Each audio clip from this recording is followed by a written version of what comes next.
ഹരേ കൃഷ്ണ ഹരേ കൃഷ്ണ ഹരേ ഹരേ ഹരേ രാമ ഹരേ രാമ കൃഷ്ണ കൃഷ്ണ കൃഷ്ണ ഹരേ ഹരേ കൃഷ്ണ ഹരേ ഹരേ ഹരേ കൃഷ്ണ രാമ കൃഷ്ണ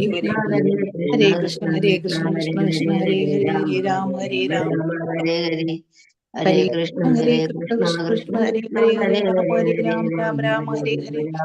കൃഷ്ണ കൃഷ്ണ ഹരേ കൃഷ്ണ കൃഷ്ണ ഹരേ ഹരേ ഹരേ ഹരേ രാമ ഹരേ രാമ രാമ ഹരേ രാമ രാമ രാമ ഹരേ ഹരേ ഹരേ ഹരേ കൃഷ്ണ കൃഷ്ണ ഹരേ ഹരേ കൃഷ്ണ കൃഷ്ണ കൃഷ്ണ കൃഷ്ണ കൃഷ്ണ ഹരേ കൃഷ്ണ ഹരേ ഹരേ ഹരേ രാമ ഹരേ ഹരേ ഹരേ രാമ രാമ രാമ രാമ ഹരേ ഹരേ ഹരേ ഹരേ രാമ ഹരേ ഹരേ ഹരേ കൃഷ്ണ ഹരേ കൃഷ്ണ ഹരേ കൃഷ്ണ കൃഷ്ണ കൃഷ്ണ ഹരേ ഹരേ കൃഷ്ണ ഹരേ ഹരേ ഹരേ രാമ കൃഷ്ണ ഹരേ ഹരേ രാമ രാമ ഹരേ രാമ ഹരേ ഹരേ ഹരേ ഹരേ ഹരേ രാമ ഹരേ ഹരേ കൃഷ്ണ ഹരേ ഹരേ കൃഷ്ണ ഹരേ കൃഷ്ണ കൃഷ്ണ കൃഷ്ണ ഹരേ ഹരേ കൃഷ്ണ ഹരേ ഹരേ കൃഷ്ണ രാമ ഹരേ ഹരേ ഹരേ രാമ രാമ രാമ ഹരേ രാമ ഹരേ ഹരേ ഹരേ ഹരേ ഹരേ കൃഷ്ണ ഹരേ ഹരേ കൃഷ്ണ കൃഷ്ണ ഹരേ കൃഷ്ണ കൃഷ്ണ കൃഷ്ണ ഹരേ കൃഷ്ണ ഹരേ ഹരേ ഹരേ ഹരേ രാമ ഹരേ രാമ രാമ രാമ രാമ ഹരേ ഹരേ ഹരേ ഹരേ ഹരേ ഹരേ കൃഷ്ണ ഹരേ കൃഷ്ണ കൃഷ്ണ ഹരേ കൃഷ്ണ കൃഷ്ണ കൃഷ്ണ ഹരേ ഹരേ രാമ ഹരേ രാമ രാമ രാമ ഹരേ ഹരേ ഹരേ കൃഷ്ണ ഹരേ കൃഷ്ണ ഹരേ കൃഷ്ണ കൃഷ്ണ കൃഷ്ണ ഹരേ ഹരേ ഹരേ രാമ രാമ രാമ ഹരേ ഹരേ. ഹരേ കൃഷ്ണ ഹരേ കൃഷ്ണ. എല്ലാവർക്കും പ്രണാമം. ഹരേ കൃഷ്ണ ഹരേ കൃഷ്ണ. ഓം നമോ ഭഗവതേ വാസുദേവായ. ഓം നമോ ഭഗവതേ വാസുദേവായ. ഓം നമോ ഭഗവതേ വാസുദേവായ. ഓം അജ്ഞാനതിമിരാന്തസ്യ ജ്ഞാനാഞ്ജനാശലാകയ ചക്ഷുരുന്മീലിതം യേന തസ്മൈ ശ്രീഗുരവേ നമഃ. നമോ വിഷ്ണുപാദായ കൃഷ്ണപ്രേഷ്ഠായ ഭൂതലേ ശ്രീമതേ ഭക്തിവേദാന്ത സ്വാമിനിധി നാമിനെ. നമസ്തേ സാരസ്വതേ ദേവേ ഗൗരവാണി പ്രചാരിണേ നിർവിശേഷ ശൂന്യവാദി പാശ്ചാത്യ ദേശധാരിണേ. ജയ ശ്രീ കൃഷ്ണ ചൈതന്യ പ്രഭു നിത്യാനന്ദ ശ്രീ അദ്വൈത ഗദാധര ശ്രീവാസാദി ഗൗരഭക്ത വൃന്ദ. ഹരേ കൃഷ്ണ കൃഷ്ണ കൃഷ്ണ ഹരേ ഹരേ. ഹരേ രാമ രാമ രാമ ഹരേ ഹരേ. ഹരേ കൃഷ്ണ. നിഗമകൽപതരോർഗളിതം ഫലം സുഖമുഖാമൃതദ്രവ സംയുതം പിബത ഭാഗവതം രസമാലയം മുഹുരഹോ രസികാ ഭുവി ഭാവുകാഃ. നാരായണം നമസ്കൃത്യം നരം ചൈവ നരോത്തമം ദേവീം സരസ്വതീം വ്യാസം തതോ ജയമുദിരയേത്. നഷ്ടപ്രായേഷു ഭദ്രേഷു നിത്യം ഭാഗവത സേവയ ഭഗവതേ ഉത്തമ ശ്ലോകേ ഭക്തിർഭവതി നൈഷ്ടകീ. കൃഷ്ണായ വാസുദേവായ ദേവകീ നന്ദനായ ച നന്ദഗോപകുമാരായ ഗോവിന്ദായ നമോ നമഃ. ഹരേ കൃഷ്ണ കൃഷ്ണ കൃഷ്ണ ഹരേ ഹരേ. ഹരേ രാമ രാമ രാമ ഹരേ ഹരേ. ഹരേ കൃഷ്ണ. ശ്രീ ശ്രീ രാധാ ഗോവിന്ദ് ടെമ്പിൾ ഇസ്കോൺ മാംഗ്ലൂരിന്റെ ഭാഗവതം ക്ലാസ്സിലേക്ക് എല്ലാവർക്കും സ്വാഗതം. പ്രണാമം മാതാജി. ഹരേ കൃഷ്ണ. ഹരേ കൃഷ്ണ ഹരേ കൃഷ്ണ. ഹരേ പ്രണാമം മാതാജി. പ്രണാമം മാതാജി. ഹരേ കൃഷ്ണ. എല്ലാവർക്കും പ്രണാമം. അധ്യായം 7 ശിക്ഷിക്കപ്പെടുന്നു. ഹരേ കൃഷ്ണ. എല്ലാവർക്കും പ്രണാമം. അധ്യായത്തില് 36 ശ്ലോകം വരെ നമ്മൾ ഇന്നലെ കണ്ടു അല്ലെ. ഇന്നലെ കുറച്ച് ശ്ലോകം നമ്മൾ എടുത്തിട്ടുണ്ടായിരുന്നു. 36 ശ്ലോകം വരെ നമ്മൾ ഇന്നലെ കണ്ടിട്ടുണ്ടായിരുന്നു അല്ലെ. 36 വരെ അതെ മാതാജി, 36. ഇന്നലെ എന്തൊക്കെയാ നമ്മൾ കണ്ടത്? 32ാമത്തെ ശ്ലോകത്തിൽ പ്രജകൾക്ക് ഉപദ്രവം ഉണ്ടാകുന്നെന്ന് ഗ്രഹങ്ങളുടെ നാശത്തിനും കാരണമാണെന്ന് മനസ്സിലാക്കി ഭഗവാൻ അർജുനനെ കൊണ്ട് ബ്രഹ്മാസ്ത്രം പിൻവലിപ്പിച്ചു. 33ാമത്തെ അർജുനൻ ദേഷ്യം കൊണ്ട് കണ്ണുകൾ ചുമന്ന് ജ്വലിക്കുന്നത് കണ്ട് അർജുനൻ ഗൗതമി പുത്രനെ സാമർത്ഥ്യപൂർവ്വം പിടികൂടുകയും കയറുകളാൽ അവനെ ഒരു മൃഗത്തെ പോലെ ബന്ധിക്കുകയും ചെയ്തു. ബന്ധിപ്പിച്ചു എന്നാ പറയുന്നത് അല്ലെ. കാരണം ബ്രാഹ്മണപുത്രനാണ്, പക്ഷെ മൃഗത്തെ പോലെ ബന്ധിച്ചു. 34ാമത്തെ അർജുനൻ ആഗ്രഹിച്ചത് അശ്വത്ഥാമനെ പിടിച്ചു കെട്ടി സൈനിക കൂടാരത്തിൽ കൊണ്ടു ചെല്ലാൻ ആഗ്രഹിച്ച് ദ്രൗപദിയുടെ മുൻപാകെ കൊണ്ടു ചെല്ലാൻ ആഗ്രഹിച്ചു. അതല്ലേ മാതാജി? അതെ അതെ. അപ്പൊ അർജുനനോട് ഭഗവാൻ എന്താ പറഞ്ഞത്? ഭഗവാൻ അംബുജ നേത്രങ്ങളോട് കൂടി കുപിതനായി അർജുനോട് ചെയ്തു. ഭഗവാൻ എല്ലാ ഗുണങ്ങൾക്കും അതീതനാണ്, കൊണ്ടുപോകണ്ടെന്നുള്ളതാണ് ഭഗവാൻ പറഞ്ഞിരിക്കുന്നത്. അങ്ങോട്ട് അങ്ങനെ ദയയുടെ ആവശ്യമില്ലെന്നാ പറഞ്ഞത്. ഭഗവാൻ പറഞ്ഞു വധിക്കാൻ പറഞ്ഞു. വധിക്കാൻ പറഞ്ഞു, ദയയുടെ ആവശ്യമില്ല. 35ാമത്തെ ശ്രീകൃഷ്ണ ഭഗവാൻ അരുളി ചെയ്തു അർജുനനോട് പറയുകയാണ്, നിദ്രയിലായിരുന്ന നിരപരാധികളായ ബലന്മാരെ വധിച്ചുകൊണ്ട് ആ ബ്രാഹ്മണ ബന്ധുവായി ഇവനെ മോഹിപ്പിച്ചുകൊണ്ട് ദയ കാട്ടരുതെന്ന് ഭഗവാൻ പറഞ്ഞു. ഭഗവാൻ പറഞ്ഞതെന്ന് വെച്ചാൽ നീ അവനോട് ദയ കാണിക്കേണ്ട, അവനെ വധിക്കാൻ തന്നെ പറയണത്. അടുത്ത ശ്ലോകത്തിലോ ധാർമ്മിക തത്വങ്ങൾ അറിയാവുന്ന ഒരാൾ അശ്രദ്ധനായ ലഹരി പിടിച്ച ചിത്തഭ്രമമുള്ള നിദ്രയിലായ പേടിച്ചരണ്ട അല്ലെങ്കിൽ രഥം നഷ്ടപ്പെട്ട ഒരു ശത്രുവിനെ കൊല്ലുകയില്ല. അവൻ ബാലനെയോ സ്ത്രീയോ വധിക്കരുതെന്നും പറയുന്നത്. അതായത് നമ്മള് പ്രതിരോധിക്കാനും ശത്രുവിനെ വധിക്കരുത്. പ്രതിരോധ ശക്തി കുറവുള്ളത്, ഇപ്പൊ ആയുധം നഷ്ടപ്പെട്ടവര്, പ്രതിരോധ ശക്തി കുറവുള്ളവരെ നമ്മൾ ഒരിക്കലും ഉപദ്രവിക്കാൻ പാടില്ല എന്നാണ് ശാസ്ത്രം പറഞ്ഞിരിക്കുന്നത് തന്നെ. അപ്പൊ അതൊക്കെ തെറ്റിയാണ് ആര് അശ്വത്ഥമാവ്. അതുകൊണ്ട് അശ്വത്ഥമാവിനെ വധിക്കണം എന്നാണ് ഭഗവാൻ അർജുനനോട് പറഞ്ഞ. ഭഗവാൻ അത് കാര്യമായിട്ട് പറഞ്ഞതായിരിക്കോ വധിക്കാനായിട്ട്? എങ്ങനെയായിരിക്കും? അല്ല, അല്ലെ, അർജുനനെ പരീക്ഷിക്കാൻ വേണ്ടി പറഞ്ഞതാ അല്ലെ ശരിക്കും? അർജുനനെ പരീക്ഷിക്കാൻ വേണ്ടിയിട്ടാണ് ഭഗവാൻ അത് പറയുന്നത്. നമുക്ക് നോക്കാം അടുത്ത ശ്ലോകത്തില്. ഹരേ കൃഷ്ണ. ഓം നമോ ഭഗവതേ വാസുദേവായ. സ്വപ്രാണാന്യ പരാപ്രാണേ പ്രപുഷ്ണാത്യാഘൃണാഖലഃ തത്വദത്തസ്യ ഹി ശ്രേയോ യഥോഷാത്യത്യഥാ പുമാൻ. സ്വപ്രാണാന്യ പരാപ്രാണേ പ്രപുഷ്ണാത്യാഘൃണാഖലഃ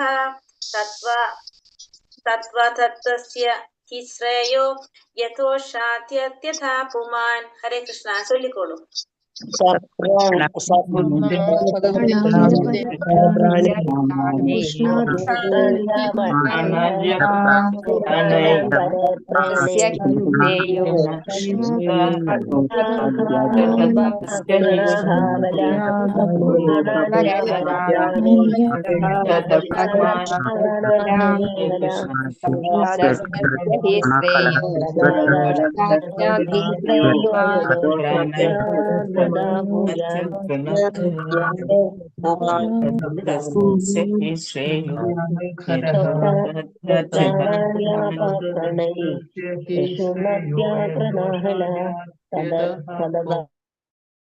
ഹരേ കൃഷ്ണ.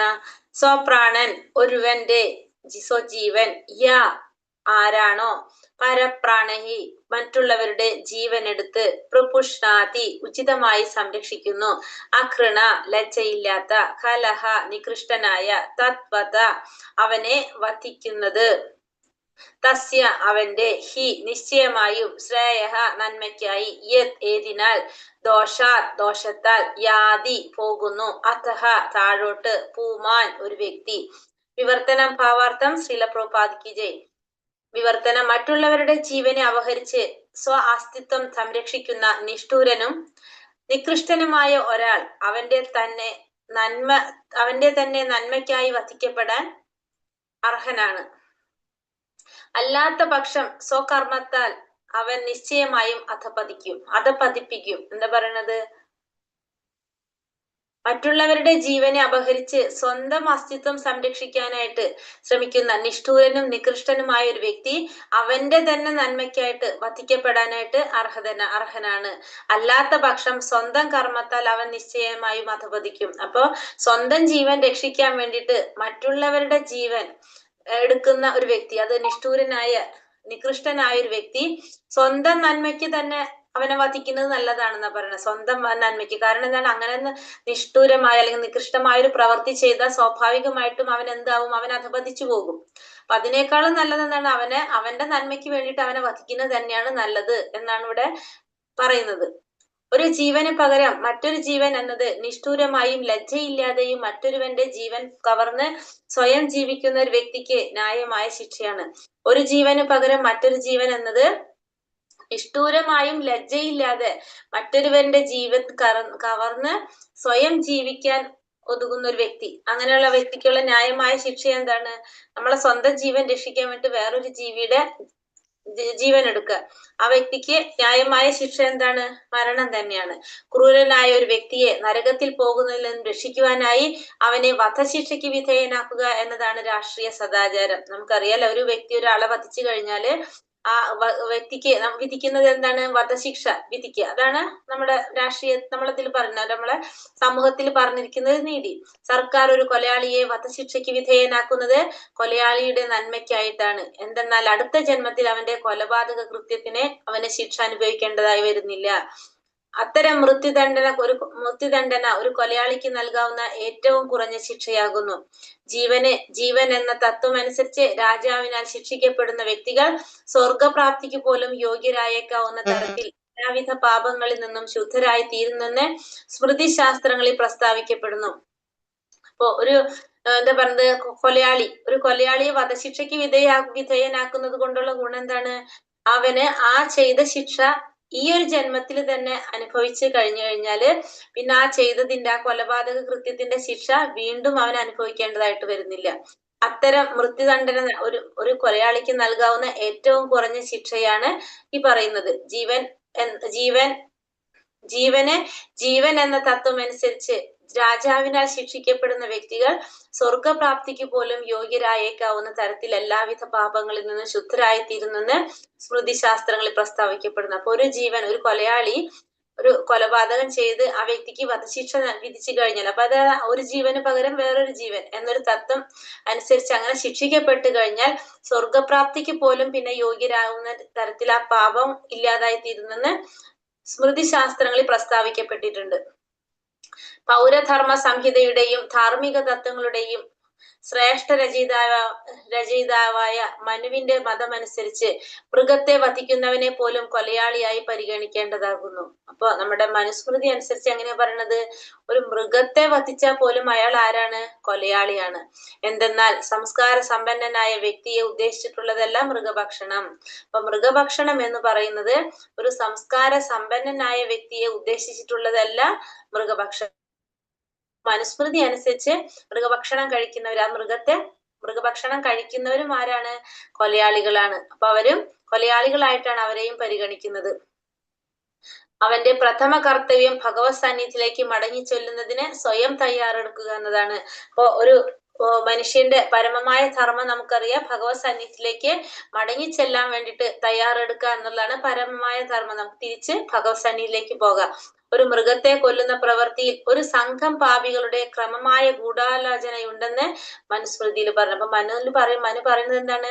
ഒരു മൃഗത്തെ കൊല്ലുന്ന പ്രവൃത്തിയില് ഒരു വ്യക്തിക്ക് മാത്രമല്ല, ഒരു സംഘം പാപികളുടെ ക്രമമായ ഗൂഢാലോചന അതിൽ വരുന്നുണ്ടെന്നാ പറയുന്നത്. എങ്ങനെ വരുന്നത്?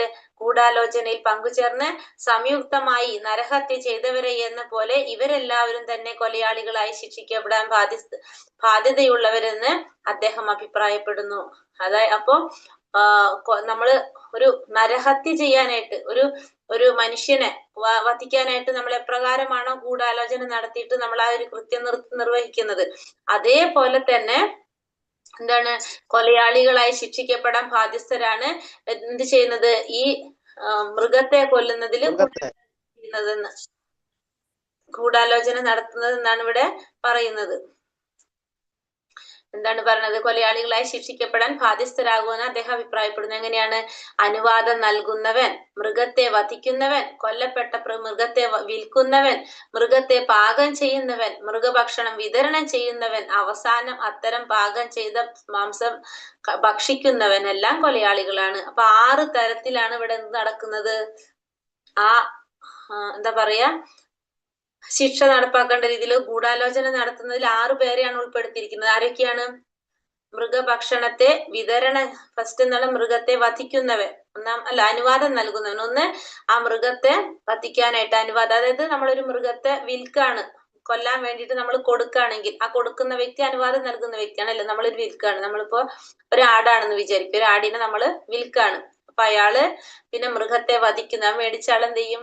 അയാളെ മൃഗത്തെ വധിക്കുന്നവൻ, പിന്നെ കൊല്ലപ്പെട്ട മൃഗത്തെ വിൽക്കുന്നവൻ, അതിനുശേഷം ആ മൃഗത്തെ വിൽക്കുന്നവൻ, പിന്നെ അത് പാകം ചെയ്യുന്നവൻ, വിതരണം ചെയ്യുന്നവൻ, വിളമ്പി കൊടുക്കുന്ന ആള്, അവസാനം പാകം ചെയ്ത ഭക്ഷണം കഴിക്കുന്ന വ്യക്തി. അപ്പൊ ആർക്കൊക്കെയാണ് ഇതിന്റെ പാപം പങ്കിട്ടു പോകുന്നത്? 6 പേർക്കാണ് പങ്കിട്ടു പോകുന്നത്. അനുവാദം നൽകുന്ന വ്യക്തിക്ക്, വധിക്കുന്ന വ്യക്തിക്ക്, വിൽക്കുന്ന വ്യക്തിക്ക്, പാകം ചെയ്യുന്നവൻ, വിളമ്പി കൊടുക്കുന്നവൻ, പിന്നെ കഴിക്കുന്ന വ്യക്തി. അപ്പൊ ഒരു ഗൂഢാലോചനയുടെ ബേസിലാണ് എന്ത്, നമ്മള് നരഹത്യ ചെയ്യുന്ന പോലെ തന്നെയാണ് എന്ത് പറയുന്നത്? ഒരു മൃഗത്തെ വധിക്കുന്നതും.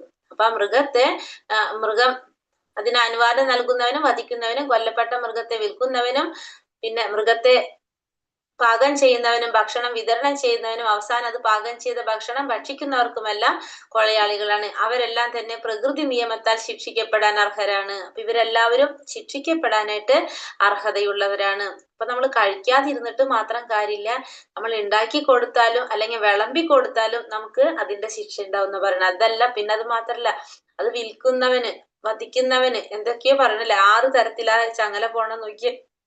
പ്രകൃതി നിയമത്താൽ ശിക്ഷിക്കപ്പെടാൻ അർഹതരാണ്.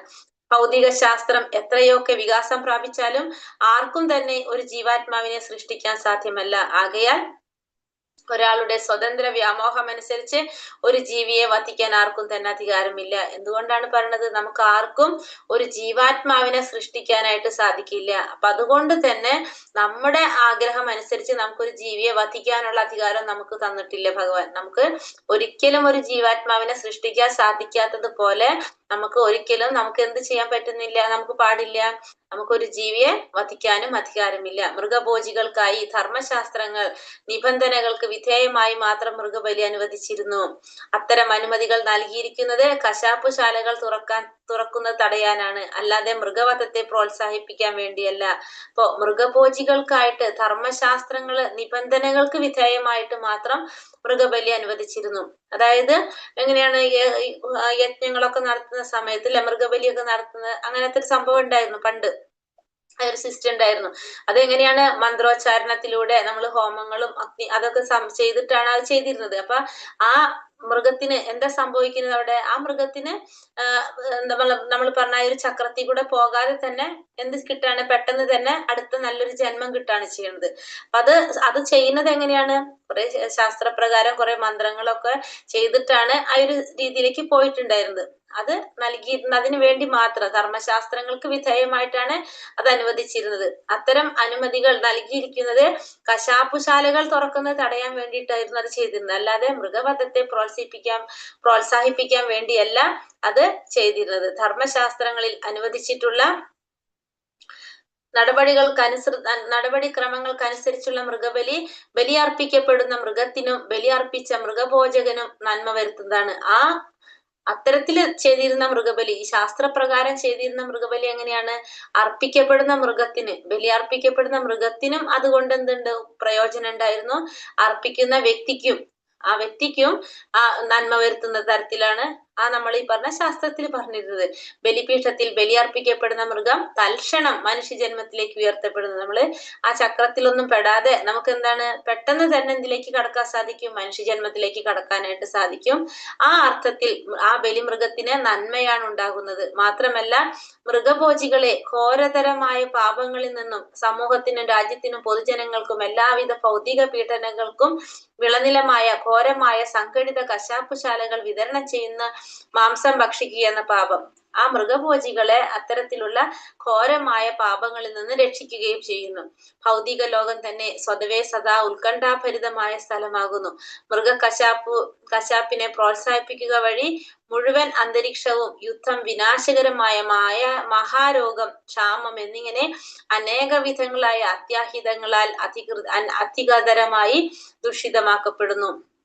അപ്പൊ എന്താ പറയുന്നത് ഇവിടെ? ഭൗതിക ലോകം നമുക്കറിയാം സ്വതവേ എങ്ങനെയുള്ളതാണ്?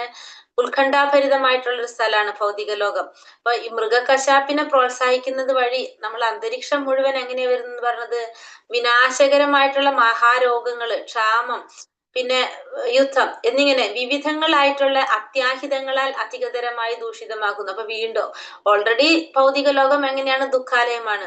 അതിന്റെ കൂടെ നമ്മൾ ഇത്തരം പ്രവർത്തികളും കൂടി ചെയ്തു വരുമ്പോ എന്താണ്? വീണ്ടും അത് ദൂഷിതമായിട്ട് മാറാണ് ചെയ്യുന്നത്. ഹരേ കൃഷ്ണ. ഓം നമോ ഭഗവതേ വാസുദേവായ. ശ്ലോകം 38. പ്രതിശ്രുതം ച ഭവതാ പാഞ്ചാലേ ശൃണ്വതോ മമ ആഹരിഷ്യേ ശിരസ്തസ്യ യസ്തേ മാനിനി പുത്രഃ. പ്രതിശ്രുതം ച ഭവതാ പാഞ്ചാലേ ശൃണ്വതോ മമ ആഹരിഷ്യേ ശിരസ്തസ്യ യസ്തേ മാനിനി പുത്രഃ. ഹരേ കൃഷ്ണ.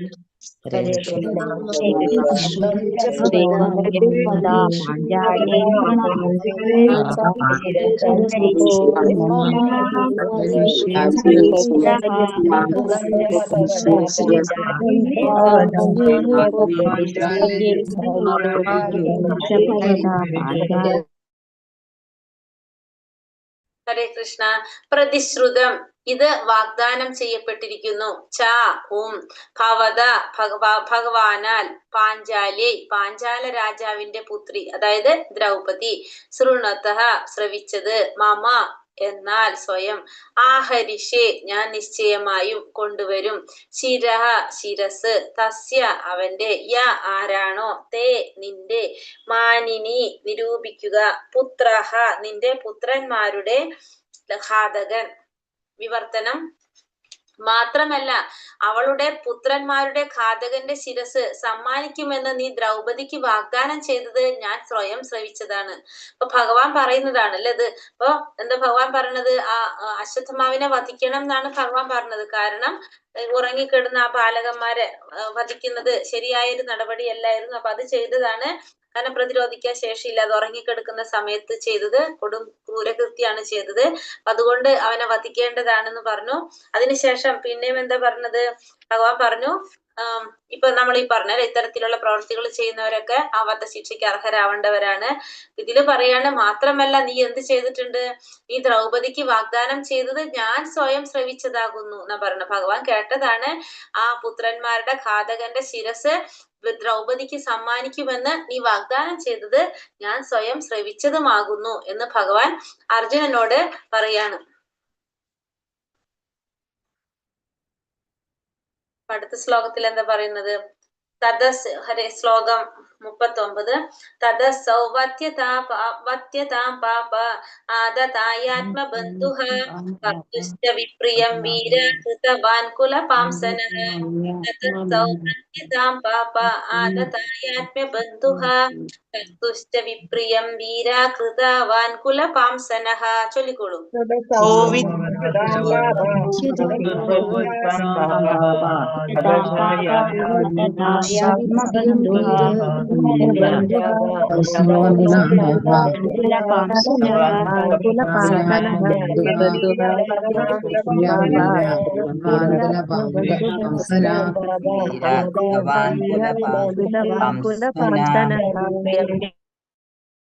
ഹരേ കൃഷ്ണ.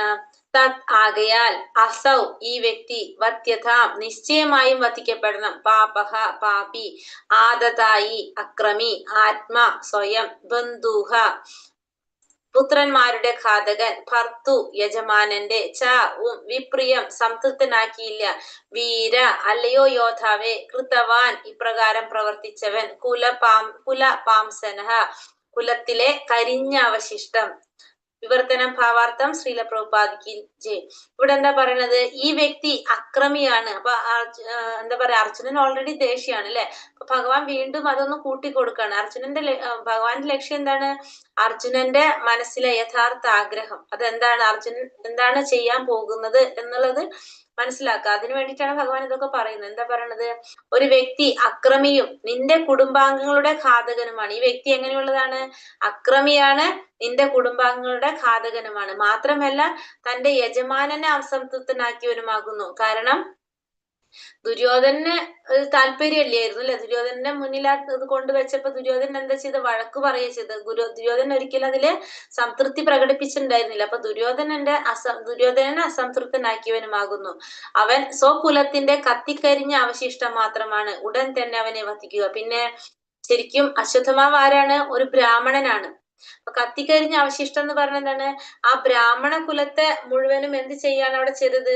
ആ ബ്രാഹ്മണ കുലത്തിന് മുഴുവൻ അപമാനം ഉണ്ടാക്കാണ് അവിടെ ചെയ്തത്. അതുകൊണ്ട് പറയണ സ്വന്തം കുലത്തിന്റെ കത്തിക്കരിഞ്ഞ അവശിഷ്ടം എന്ന് പറയാണ്. അപ്പൊ ആ ബ്രാഹ്മണ കുലത്തില് ജനിച്ചിട്ടും ആ ബ്രാഹ്മണ കുലത്തിനെ മുഴുവൻ, സ്വന്തം പിതാവിനെ ഒക്കെ അപമാനിച്ച ഒരു വ്യക്തിയായിട്ടാണ് പറയുന്നത്. അപ്പൊ അതുകൊണ്ട് തന്നെ എന്ത് ചെയ്യണം? അവനെ ഉടനെ വധിക്കുക. അപ്പൊ പറയുന്നത് എന്തൊക്കെ കാരണങ്ങളെ പറഞ്ഞത് അവനെ വധിക്കണം എന്നുള്ളതിന് ഭഗവാൻ പറയുന്ന കാരണങ്ങള്, ഒന്ന് അക്രമിയാണ്, പിന്നെ നിന്റെ കുടുംബാംഗങ്ങളുടെ ഘാതകനാണ്, പിന്നെ യജമാനൻ അസംതൃപ്തനാക്കിയവനാണ്, സ്വന്തം കുലത്തിന്റെ കത്തിക്കരിഞ്ഞ അവശിഷ്ടം, അതായത് സ്വന്തം കുലത്തിന് അപമാനം വരുത്തി വെച്ച വ്യക്തിയാണ്. കാരണം ബ്രാഹ്മണനായിരുന്നിട്ടും ആ ബ്രാഹ്മണന്റെ ഗുണങ്ങൾ കാണിക്കാതെ എന്താണ് ഒരു കൊലപാതക താഴ്ന്ന കുലത്തിലേക്ക് പോയി. അപ്പൊ അതുകൊണ്ട് തന്നെ അവൻ എങ്ങനെയാണ്? അവൻ ശിക്ഷാർഹനാണ്. അവനെ ഉടനെ വധിക്കുക എന്ന് ഭഗവാൻ ഇവിടെ അർജുനനോട് പറയാണ്. ഭാവാർത്ഥം ശ്രീല പ്രഭുപാദിക്ക് ജയ്. സ്വന്തം കുലത്തിലെ കത്തിക്കരിഞ്ഞ അവശിഷ്ടമായി ഇവിടെ ദ്രോണാചാര്യ പുത്രനെ അപലപിച്ചിരിക്കുന്നു. ദ്രോണാചാര്യരുടെ സത്നാമം അത്യധികം ആദരണീയമായിരുന്നു. ശത്രുപക്ഷത്താണ് അദ്ദേഹം ചേർന്നതെങ്കിലും പാണ്ഡവർ അദ്ദേഹത്തെ സദാ ആദരിക്കുകയും യുദ്ധാരംഭത്തിന് മുമ്പ് അർജുനൻ അദ്ദേഹത്തെ വണങ്ങുകയും ചെയ്തിരുന്നു. അതിൽ യാതൊരു തെറ്റും ഉണ്ടായിരുന്നില്ല. അപ്പൊ ഇവിടെ എന്താ പറഞ്ഞത്? ദ്രോണപുത്രനെ സ്വന്തം കുലത്തിലെ കത്തിക്കരിഞ്ഞ അവശിഷ്ടമായിട്ടാണ് ഇവിടെ പറഞ്ഞിരിക്കുന്നത്. പറഞ്ഞത് കത്തിക്കരിഞ്ഞ അവശിഷ്ടം എന്ന് വെച്ചാൽ ആ കുലത്തിന് തന്നെ അപമാനിതനായ വ്യക്തി എന്നാണ് ഇവിടെ പറഞ്ഞിരിക്കുന്നത്. കാരണം ദ്രോണാചാര്യർ എന്ന് പറഞ്ഞാല് അദ്ദേഹത്തിന്റെ നാമം അത്യധികം ആദരണീയമായിട്ടായിരുന്നു ദ്രോണാചാര്യര്. ശത്രുപക്ഷത്താണ് അദ്ദേഹം ചേർന്നതെങ്കിലും പാണ്ഡവരെന്ത് ചെയ്തിരുന്നു? അദ്ദേഹത്തെ സദാ ആദരിച്ചുകൊണ്ടിരുന്നു. മാത്രമല്ല യുദ്ധം ആരംഭിക്കുന്നതിന് മുമ്പ് അർജുനൻ അദ്ദേഹത്തെ വണങ്ങുകയൊക്കെ ചെയ്തിട്ടുണ്ടായിരുന്നു. അതിൽ യാതൊരു തെറ്റും ഉണ്ടായിരുന്നില്ല. എന്നാൽ ദ്രോണപുത്രൻ ഉന്നത കുലജാതനായ ഒരു ദ്വിജൻ ഒരിക്കലും ചെയ്യാത്ത പ്രവർത്തികളിൽ ഏർപ്പെട്ട് സ്വയം അധപതിച്ചു. പക്ഷെ ദ്രോണപുത്രൻ എന്താ ചെയ്തത്? ഒരിക്കലും ചെയ്യാൻ പാടില്ലാത്തൊരു പ്രവൃത്തിയാണ് ആര് ചെയ്തത്? ഒരു ബ്രാഹ്മണനായിരിക്കെ അശ്വത്ഥമാവ് ചെയ്തത്. അങ്ങനെ സ്വയം അധപതിക്കാണ് ചെയ്തത്. ദ്രോണാചാര്യ പുത്രനായ അശ്വത്ഥമാവ് ദ്രൗപദിയുടെ നിദ്രയിലായിരുന്ന 5 പുത്രന്മാരെ വധിക്കുക മൂലം തന്റെ യജമാനനായ ദുര്യോധനനെ അസംതൃപ്തനാക്കി. പാണ്ഡവരുടെ ഉറങ്ങിക്കിടന്ന 5 പുത്രന്മാരെ വധിക്കുകയെന്ന നിഷ്ഠൂര കൃത്യത്തെ ദുര്യോധനൻ ഒരിക്കലും അംഗീകരിച്ചില്ല. അശ്വത്ഥമാവ് അർജുനന്റെ കുടുംബാംഗങ്ങളെ ആക്രമിച്ചവനായി തീർന്നു എന്ന് ഇത് അർത്ഥമാക്കുന്നു. ആകയാൽ അവൻ അർജുനനാൽ ശിക്ഷിക്കപ്പെടേണ്ടവനാകുന്നു. മുന്നറിയിപ്പില്ലാതെ ആക്രമിക്കുന്നവൻ, അല്ലെങ്കിൽ പിന്നിൽ നിന്നും കൊല്ലുന്നവൻ, മറ്റുള്ളവരുടെ ഭവനം അഗ്നിക്കിരയാക്കുന്നവൻ, മറ്റൊരുവന്റെ പത്നി അപഹരിക്കുന്നവൻ തുടങ്ങിയവർ മൃത്യുദണ്ഡനയ്ക്ക് അർഹരെന്ന് ശാസ്ത്രങ്ങളിൽ വിധിച്ചിരിക്കുന്നു. ഇവിടെ എന്താണ്? ശത്രുപക്ഷത്താണ് ദ്രോണര് ശത്രുപക്ഷത്തായിരുന്നെങ്കിലും പാണ്ഡവർ അദ്ദേഹത്തെ മാനിച്ചിരുന്നതാണ്. അങ്ങനെ ചെയ്യുന്നതിൽ യാതൊരു തെറ്റുണ്ടായിരുന്നില്ല. പിന്നെ ദ്രോണപുത്രൻ നമ്മൾ പറഞ്ഞു ഒരു ദ്വിജൻ ഒരിക്കലും ചെയ്യാൻ പാടില്ലാത്ത പ്രവൃത്തിയാണ് ഇവിടെ അശ്വത്ഥമാവ് ചെയ്തത്. അങ്ങനെ സ്വയം അധപതിക്കാണ് ചെയ്തത്. അശ്വത്ഥമാവ് എന്താ ചെയ്തത്? ദ്രൗപദിയുടെ ഉറങ്ങിക്കിടന്നിരുന്ന 5 പുത്രന്മാരെയാണ് വധിച്ചത്. പക്ഷെ ആ പ്രവൃത്തി ആർക്കും സംതൃപ്തി ഉണ്ടാക്കിയില്ല. അശ്വത്ഥമാവിന്റെ യജമാനൻ അതായത് ദുര്യോധനനും അസംതൃപ്തി ഉണ്ടാക്കുകയാണ് ചെയ്തത്. ദുര്യോധനൻ അതിനൊരിക്കലും അംഗീകരിച്ചിട്ടുണ്ടായിരുന്നില്ല. മാത്രമല്ല അശ്വത്ഥമാവ് അർജുനന്റെ കുടുംബാംഗങ്ങളെ ആക്രമിച്ചവനായി തീർന്നു എന്നാണ് നമുക്ക് മനസ്സിലാക്കാൻ സാധിക്കുന്നത് ഇവിടെ. അതുകൊണ്ട് തന്നെ അർജുനനാൽ ശിക്ഷിക്കപ്പെടാൻ ആരർഹനാണ്? അശ്വത്ഥമാവ് അർഹനാണ്. പിന്നെ ശാസ്ത്രത്തിൽ പറയുന്നതിൽ 6 തരത്തിലുള്ള അക്രമികളെ കുറിച്ച് നമ്മൾ ഭഗവത്ഗീതയിലും പഠിച്ചിട്ടുണ്ട്. എന്തൊക്കെ പറഞ്ഞത്? മുന്നറിയിപ്പില്ലാതെ ആക്രമിക്കുന്നവൻ, പിന്നിൽ നിന്ന് കൊല്ലുന്നവൻ, മറ്റുള്ളവരുടെ ഭവനം അഗ്നിക്കിരയാക്കുന്നവൻ, മറ്റുള്ളവരുടെ പത്നിയെ അപഹരിക്കുന്നവൻ, ഇവരൊക്കെ മൃത്യുദണ്ഡനയ്ക്ക് അർഹരെന്ന് ശാസ്ത്രങ്ങളിൽ പ്രതിപാദിച്ചിരിക്കുന്നു. അതായത് നമ്മൾ എന്താണ് ഇതൊക്കെ ചെയ്യുന്നത്? വികർമ്മം, അതായത് ശാസ്ത്രത്തിന് നിഷിദ്ധമായിട്ടുള്ള പ്രവൃത്തികൾ ചെയ്യുക. അപ്പൊ ശാസ്ത്രങ്ങളിൽ പറഞ്ഞിട്ടുണ്ട് ഇവരൊക്കെ എങ്ങനെയാണ്? അക്രമികളാണ്, ഇവരൊക്കെ നമുക്ക് വധിക്കേണ്ടതാണെന്ന് പറഞ്ഞത്. അപ്പൊ ശാസ്ത്രത്തിന് വിരുദ്ധമായിട്ട് പ്രവർത്തിക്കുന്നവനെ നമ്മൾ എന്ത് ചെയ്തിരിക്കണം? വധിച്ചിരിക്കണം. അതിന് യാതൊരു പാപവും ഇല്ലാന്ന് നമ്മൾ ഭഗവത്ഗീതയിലും ഓൾറെഡി കണ്ടിട്ടുണ്ട്. അപ്പൊ അത് തന്നെയാണ് ഇവിടെയും പറഞ്ഞിരിക്കുന്നത്. അപ്പൊ അർജുനനോട് ഭഗവാൻ പറയാണ് അതുകൊണ്ട് നിനക്ക് എന്ത് ചെയ്യാം? ഇവനെ വധിക്കാം എന്നാണ് ഇവിടെ ഭഗവാൻ പറയുന്നത്. അവയൊക്കെ ശരിക്കും അവലോകനം ചെയ്ത് ആവശ്യമായത് ചെയ്യാനായി ഈ വസ്തുതകളെ കുറിച്ച് കൃഷ്ണൻ അർജുനനെ ഓർമ്മിക്കുന്നു. അപ്പൊ ഇതിനൊക്കെ കുറിച്ച് അവലോകനം ചെയ്തതിന് ശേഷം ആവശ്യമായത് ചെയ്യുക, അതിനാണ് അർജുനനെ കൃഷ്ണൻ ഇതൊക്കെ ഓർമ്മിപ്പിച്ചത്. ശ്ലോകം 40. സൂത ഉവാച ഏവം പരീക്ഷതാ ധർമ്മം പാർത്ഥ കൃഷ്ണേന ചോദിതഃ നൈച്ഛന്ദന്തും ഗുരുസൂതം യത്യപാത്മാഹനം മഹാൻ. ഉവാച ഏവം പരീക്ഷതാ ധർമ്മം പാർത്ഥ കൃഷ്ണേന ചോദിതഃ നൈച്ഛന്ദന്തും ഗുരുസൂതം യത്യപാത്മാഹനം മഹാൻ. ഹരേ കൃഷ്ണ. ചൊല്ലിക്കോളൂ.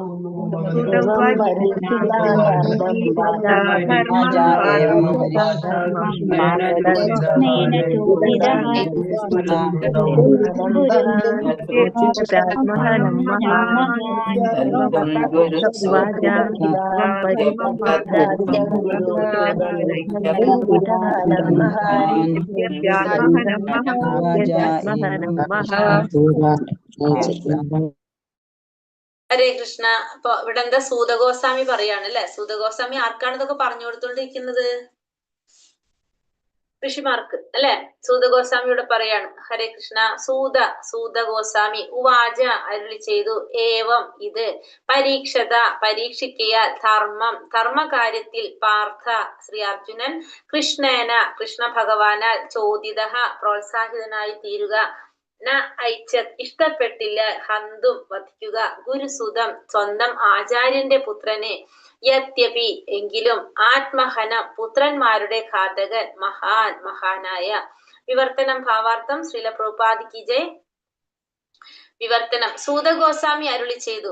എന്താ പറയണ? സൂത ഗോസ്വാമിയോട് പറഞ്ഞു കൊടുക്കുന്നത്, അർജുനന്റെ ധർമ്മത്തെ പരീക്ഷിക്കാനായി കൃഷ്ണൻ ദ്രോണാചാര്യ പുത്രനെ വധിക്കാൻ അർജുനനെ പ്രോത്സാഹിപ്പിച്ചുവെങ്കിലും തന്റെ കുടുംബാംഗങ്ങളെ നിഷ്ഠൂരമായി വധിച്ച ഘാതകനാണെങ്കിൽ തന്നെയും അശ്വത്ഥമാവിനെ വധിക്കാൻ മഹാത്മാവായ അർജുനൻ ഇഷ്ടപ്പെട്ടില്ല. അപ്പൊ ഇവിടെ എന്താ പറഞ്ഞത്? സൂത ഗോസ്വാമി പറയാണ്, അർജുനന്റെ ധർമ്മത്തെ പരീക്ഷിക്കാൻ വേണ്ടിയിട്ടാണ് ഭഗവാൻ എന്ത് ചെയ്തത്? ദ്രോണാചാര്യ പുത്രനെ വധിക്കാനായിട്ട് അർജുനനെ പ്രോത്സാഹിപ്പിച്ചത്. പക്ഷെ അർജുനൻ ഇഷ്ടപ്പെട്ടില്ല. എന്ത് ഇഷ്ടപ്പെട്ടില്ല?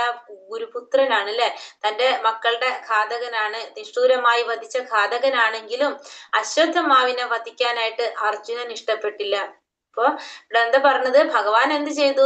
അർജുനന്റെ ധർമ്മത്തെ പരീക്ഷിക്കാൻ വേണ്ടിയിട്ട്, ഒരു ഭക്തനെ പരീക്ഷിക്കാൻ വേണ്ടിയിട്ടാണ് ഇവിടെ ഭഗവാൻ അർജുനന്റെ അടുത്ത് ഇതൊക്കെ പറഞ്ഞു കൊടുത്തത്. കുറെ കാര്യങ്ങൾ പറഞ്ഞു കൊടുത്തു. നീ അശ്വത്ഥമാവിനെ വധിക്കണം, അതിന് വേണ്ട കുറെ കാര്യങ്ങൾ പറഞ്ഞു കൊടുത്തു അല്ലെ. അശ്വത്ഥമാവ് മക്കളെ വധിച്ചതാണ്, പിന്നെന്താണ്? ധർമ്മം തെറ്റിച്ചതാണ്. ശാസ്ത്രത്തിൽ പറയുന്ന പ്രകാരം അല്ല പ്രവർത്തികളൊന്നും ചെയ്തത്. ഒരു ബ്രാഹ്മണന് വേണ്ട യോഗ്യത ഒന്നും അദ്ദേഹത്തിന് ഉണ്ടായിരുന്നില്ല. പിന്നെ സ്വന്തം യജമാനനെ അതൃപ്തിപ്പെടുത്തിയവനാണ്, ആ കുലത്തിന് അപമാനം വരുത്തി വെച്ചവനാണ്. അങ്ങനെ കുറെ കാരണങ്ങൾ പറഞ്ഞു കൊടുത്തു. അതുകൊണ്ട് വധിക്കാനായിട്ടാണ് പറഞ്ഞത്. പക്ഷെ അങ്ങനെ അത് പരീക്ഷിച്ചതാണ് ഭഗവാൻ. അർജുനന്റെ ധർമ്മത്തെ, ഒരു ഭക്തനെ പരീക്ഷിക്കുന്നതാണ് ഭഗവാൻ അവിടെ. അപ്പൊ ഒരു ഭക്തൻ എങ്ങനെയാണ് എന്ന് മനസ്സിലാക്കാൻ വേണ്ടി, ആ ഭക്തൻ എങ്ങനെയാണ് എന്നറിയാൻ വേണ്ടി ഭഗവാൻ പരീക്ഷിച്ചതാണ്. പക്ഷെ അർജുനൻ എന്താ ചെയ്തത് ഇവിടെ? അർജുനൻ ഒരിക്കലും അതിനെ ഇഷ്ടപ്പെട്ടില്ല. ഗുരുവിന്റെ പുത്രനാണ്. ഗുരുപുത്രൻ ആയതുകൊണ്ട് തന്നെ തന്റെ കുടുംബാംഗങ്ങളെ ഇത്ര നിഷ്ഠൂരമായിട്ട് വധിച്ചതാണെങ്കിലും അശ്വത്ഥമാവിനെ വധിക്കാൻ അർജുനൻ ഇഷ്ടപ്പെട്ടില്ല എന്നാണ് ആര് പറയുന്നത്? ഇവിടെ സൂത ഗോസ്വാമി പറയാണ്. ഇവിടെ അർജുനൻ നിസ്സംശയം ഒരു ശ്രേഷ്ഠാത്മാവായിരുന്നു. അപ്പൊ നമുക്ക് എന്ത് മനസ്സിലാക്കാം? സംശയമില്ലാതെ പറയാം, അർജുനൻ ഒരു ശ്രേഷ്ഠാത്മാവായിരുന്നു. ഇത് ഇവിടെ തെളിയിക്കപ്പെട്ടിരിക്കുന്നു. ദ്രോണപുത്രനെ വധിക്കാൻ സ്വയം ഭഗവാൻ തന്നെ ഇവിടെ അർജുനനെ പ്രോത്സാഹിപ്പിക്കുന്നു. എന്നാൽ ആർക്കും പ്രയോജനപ്പെടാത്ത എല്ലാവിധ നിന്ദ്യപ്രവർത്തികളും ചപലമായി ചെയ്യുകയാൽ അയോഗ്യനായ പുത്രനായിരുന്നിട്ട് പോലും ദ്രോണാചാര്യന്റെ മകനാണെന്ന കാരണത്താൽ തന്റെ മഹാനായ ഗുരുവിന്റെ പുത്രനെ കൊല്ലാതെ വിടണമെന്ന് അർജുനൻ കരുതി. അർജുനന്റെ കാരുണ്യം നമ്മൾക്കൂടെ മനസ്സിലാക്കാവുന്നല്ലേ. ഒരു ഭക്തന്റെ ക്വാളിറ്റിയാണ് അവിടെ പറഞ്ഞത്. കാരണം നമ്മൾ ഇതിനു മുന്നേ കണ്ടിരുന്നു നാരദ മഹർഷി എന്താണ്? നാരദ മഹർഷിയുടെ അമ്മ മരണപ്പെട്ടപ്പോ അത് ഭഗവാന്റെ നിശ്ചയമായിട്ട് കരുതിയിട്ട് അവള് പറഞ്ഞു ആത്മസാക്ഷാത്കാരം നേടാനായിട്ട് ആ വഴിയിലേക്ക് പോയി എന്ന് പറഞ്ഞു. പക്ഷെ ഇവിടെ അർജുനന്റെ മക്കളെയാണ് ഇവിടെ എന്ത് ചെയ്യുന്നത്? വധിക്കുന്നത്. ദ്രൗപദിയുടെ മക്കളെ വധിച്ചപ്പോ ആ ദ്രോണപുത്രനെ വെറുതെ വിടാനാണ് ആര് ആഗ്രഹിക്കുന്നത്? കാരണം ദ്രോണന്റെ പുത്രനാണ്, തന്റെ ഗുരുവിന്റെ പുത്രനായതുകൊണ്ട് ഇത്രയും ക്രൂരമായ പ്രവർത്തികൾ ചെയ്ത ആ അശ്വത്ഥമാവിനെ വെറുതെ വിടണമെന്നാണ് ആര് കരുതുന്നത്? അർജുനൻ കരുതുന്നത്. കാരണം ആ ഒരു ഭക്തന്റെ ക്വാളിറ്റി, കാരണം അത്രയും കരുണാമയനാണ് ഭഗവാൻ. എത്രത്തോളം കരുണാമയനാണോ അതേപോലെ തന്നെയാണ് ആര്? ഭഗവാന്റെ ശുദ്ധഭക്തന്മാരും. ഭഗവാന്റെ ശുദ്ധഭക്തന്മാര് ഭഗവാനെ പോലെ തന്നെയാണ്. അത്രയും കാരുണ്യവാനാണ്. എല്ലാ ജീവാത്മാക്കളെയും കാരുണ്യത്തോടെ കാണുന്നവനാണ്. ഇപ്പോൾ അർജുനനും എന്ത് തന്നെയാണ് ചെയ്യുന്നത്? അത് തന്നെയാണ് അർജുനൻ ചെയ്യുന്നത്. ദ്രോണപുത്രൻ ഭഗവാൻ ഇത്രയും പറഞ്ഞിട്ടും ആർക്കും പ്രയോജനമില്ലാത്ത നിന്ദ്യപ്രവർത്തികൾ ചെയ്തതിന്റെ ഫലമായിട്ടും ആ അയോഗ്യനായിട്ട് പുത്രനായിട്ട് കൂടി അർജുനൻ വധിക്കാനായിട്ട് ഇഷ്ടപ്പെട്ടില്ല. അർജുനന്റെ ധാർമ്മിക ബോധത്തെ പരീക്ഷിക്കാനായി ശ്രീകൃഷ്ണ ഭഗവാൻ ബാഹ്യമായി അദ്ദേഹത്തെ പ്രോത്സാഹിപ്പിച്ചു. തന്റെ ധാർമ്മിക ബോധത്തിൽ അർജുനൻ അപൂർണനായിരുന്നുവെന്നോ ശ്രീകൃഷ്ണ ഭഗവാൻ അർജുനന്റെ ധാർമ്മിക ബോധത്തെ കുറിച്ച് ധാരണയില്ലെന്നോ അർത്ഥമില്ല. എന്നാൽ ധാർമ്മിക ബോധത്തിന്റെ മഹത്വത്തെ ഉയർത്തിക്കാട്ടുവാനായി മാത്രം ശ്രീകൃഷ്ണ ഭഗവാൻ തന്റെ പല പരിശുദ്ധ ഭക്തരെയും പരീക്ഷണ വിധേയരാക്കിയിട്ടുണ്ട്. ഗോപികമാരെയും ഇത്തരം പരീക്ഷണങ്ങൾക്ക് വിധേയരാക്കിയിട്ടുണ്ട്. പ്രഹ്ലാദ മഹാരാജാവ് ഇത്തരം പരീക്ഷണത്തിന് വിധേയനായിട്ടുണ്ട്. ഭഗവാന്റെ താന്താങ്ങളുടേതായ പരീക്ഷണ പരീക്ഷണങ്ങളിൽ എല്ലാ പരിശുദ്ധ ഭക്തന്മാരും വിജയി ഭവിക്കുന്നു. അപ്പൊ ഭഗവാൻ ഇത് ചെയ്യുന്നത് ആദ്യമായിട്ടല്ല. ഭഗവാൻ എന്താ ചെയ്യാ? ഭഗവാന്റെ പരിശുദ്ധ ഭക്തന്മാരെ ഭഗവാൻ എപ്പോഴും പരീക്ഷിക്കുന്നതാണ് നമുക്ക് മനസ്സിലാക്കാൻ സാധിക്കുന്നത്. ഇപ്പൊ ഭഗവാൻ ബാഹ്യമായിട്ട് അർജുനനെ പ്രോത്സാഹിപ്പിച്ചെങ്കിലും അവിടെ എന്താ ചെയ്തത്? അർജുനന്റെ ആ ധാർമ്മിക ബോധം അർജുനനെ പരീക്ഷിക്കുകയാണ് ഭഗവാൻ ചെയ്തത്. അപൂർണനായിരുന്നോ ഭഗവാൻ പരീക്ഷിക്കുകയാണ് ചെയ്തത്. അപ്പൊ ശ്രീകൃഷ്ണ ഭഗവാൻ അർജുനന്റെ ആ ധാർമ്മിക ബോധത്തെ കുറിച്ച് ധാരണയില്ലാതെ ഒന്നല്ല ചെയ്യുന്നത്. എന്തിനു വേണ്ടിയിട്ടാണ് ചെയ്തത്? ഭഗവാൻ പരീക്ഷണ വിധേയനാക്കുകയാണ് ചെയ്യുന്നത്. ആ ധാർമ്മിക ബോധത്തിന്റെ മഹത്വത്തെ ഉയർത്തിക്കാട്ടുവാൻ വേണ്ടിയിട്ട്. ഒരു ഭക്തൻ എത്രത്തോളം ധാർമ്മിക ബോധമുള്ളവനാണ്, എത്രത്തോളം മഹത്വപ്പെട്ടവനാണെന്ന് മനസ്സിലാക്കി തരാൻ, എത്ര കാരുണ്യവാനാണെന്ന് കാണിക്കാൻ വേണ്ടിയിട്ടാണ് ഭഗവാൻ ഇത് പറഞ്ഞത്. അല്ലാതെ ഭഗവാന് അർജുനനെ കുറിച്ച് ബോധമില്ലാതെ ഒന്നുമല്ല ചെയ്തത്. അപ്പൊ ഇത് ആദ്യമായിട്ടല്ല ഭഗവാൻ ഇത് ചെയ്യുന്നത്. ഭഗവാന്റെ പരിശുദ്ധ ഭക്തന്മാര് അവരെയൊക്കെ ഭഗവാൻ ഇതേപോലെ പരീക്ഷിക്കാറുണ്ട്. ഗോപികമാരെ, പ്രഹ്ലാദ മഹാരാജാവിനെ ഒക്കെ പരീക്ഷണ വിധേയരാക്കിയിട്ടുണ്ട് ഭഗവാൻ. അതിലൊക്കെ അവര് വിജയിക്കുന്നുണ്ട്. ഗോപികമാരെ പല രീതിയിലും പരീക്ഷിച്ചിട്ടുണ്ട്. ഇപ്പൊ നമുക്കറിയാവുന്നതാണല്ലേ, ഗോപികമാർക്ക് എന്താ പറയുന്നത്, രാസലീലയുടെ സമയത്തൊക്കെ ഭഗവാൻ ഇങ്ങനെ കുറെ പരീക്ഷണങ്ങളൊക്കെ ഗോപികമാരുടെ അടുത്ത് ചെയ്തിട്ടുണ്ട്. അതുപോലെ തന്നെ പ്രഹ്ലാദ മഹാരാജാവിനെ എത്രത്തോളം പരീക്ഷിച്ചിട്ടുണ്ടെന്ന് വെച്ചാൽ അത്രയും. കാരണം അച്ഛൻ അത്രയും ക്രൂരനായിരുന്നു. അപ്പൊ പല പല സന്ദർഭങ്ങളിലൂടെയും ആ പരീക്ഷണങ്ങൾ നടന്നിട്ടുണ്ടായിരുന്നു. പക്ഷെ എല്ലാത്തിലും ആ പരിശുദ്ധ ഭക്തന്മാരെപ്പോഴും വിജയിച്ചു കൊണ്ടിരിക്കും. അപ്പൊ ഇവിടെ അർജുനന്റെ ആ ധാർമ്മിക ബോധത്തെ പരീക്ഷിക്കാൻ വേണ്ടിയിട്ടാണ് ഭഗവാൻ അച്യുതമാവിനെ കുറിച്ച് ഇത്രയും പറഞ്ഞത്. പക്ഷെ അർജുനൻ എന്നിട്ടും എന്താ ചെയ്തത്? ഗുരുവിന്റെ പുത്രനായതുകൊണ്ട് വധിക്കണ്ട എന്നുള്ളൊരു തീരുമാനത്തിലാണ് ആര് നിൽക്കുന്നത്? അർജുനൻ വന്നത്. അപ്പൊ അർജുനന്റെ ആ ഭക്തന്റെ ഒരു ക്വാളിറ്റി ആയിട്ടാണ് നമുക്കതോടെ മനസ്സിലാക്കാനായിട്ട് സാധിക്കുന്നത്. ഹരേ കൃഷ്ണ കൃഷ്ണ കൃഷ്ണ ഹരേ ഹരേ, ഹരേ രാമ രാമ രാമ ഹരേ ഹരേ. വഞ്ചാകൽപതരൂപേശ്ച കൃപാ സിന്ധോഭ്യവ ച പതിതാനാം പാവനേഭ്യോ വൈഷ്ണവേഭ്യോ നമോ നമ. അനന്തകോടി വൈഷ്ണവവൃന്ദി കി ജയ്, ശ്രീല പ്രഭുപാദി കി ജയ്, ശ്രീല ഗുരുദേവ് കി ജയ്, നിതായ് ഗൗരപ്രമാനന്ദേ ഹരി ഹരി ബോൽ. ഹരേ ഹരേ കൃഷ്ണ മാതാജി. ഹരേ കൃഷ്ണ മാതാജി. ഹരേ കൃഷ്ണ മാതാജി. ഹരേ കൃഷ്ണ മാതാജി. ഹരേ കൃഷ്ണ മാതാജി. ഹരേ കൃഷ്ണ. ഹരേ കൃഷ്ണ. എല്ലാവർക്കും ഇതൊക്കെയാണ് ഹരേ കൃഷ്ണ മാതാജി. ശ്രീകൃഷ്ണ പ്രണാമം. ഞാൻ പറയാണേ, അർജുനന്റെ സ്ഥാനത്ത് നമ്മളൊക്കെ ആണെങ്കിലോ നമുക്ക് അത്ര ക്ഷമയായിട്ടില്ലല്ലോ. പക്ഷെ നമുക്കും കൂടിയുള്ള ഒരു പാടാണ്, ഇത് പഠിക്കാനുള്ള ഒരു പാടാണ്. നമുക്ക് ക്ഷമ എല്ലാത്തിനും നമുക്ക് കൂടി ക്ഷമ കിട്ടാനുള്ള ഒരു നമുക്കും കൂടിയുള്ള ഒരു പാടാണ് പറഞ്ഞു തരുന്നത്. അതെ, ഭക്തനാവണമെങ്കിൽ നമ്മൾ ചിന്തിക്കുന്ന വ്യക്തിയല്ല ഭക്തൻ, അല്ലെ? നമ്മളൊന്നും ഭക്തന്മാരല്ല എന്ന് പറയുന്നതിന്റെ എക്സാമ്പിൾസ് ആണ് ഈ കാണിച്ചു തരുന്നൊക്കെ. ഒരു ഭക്തനാകുമ്പോ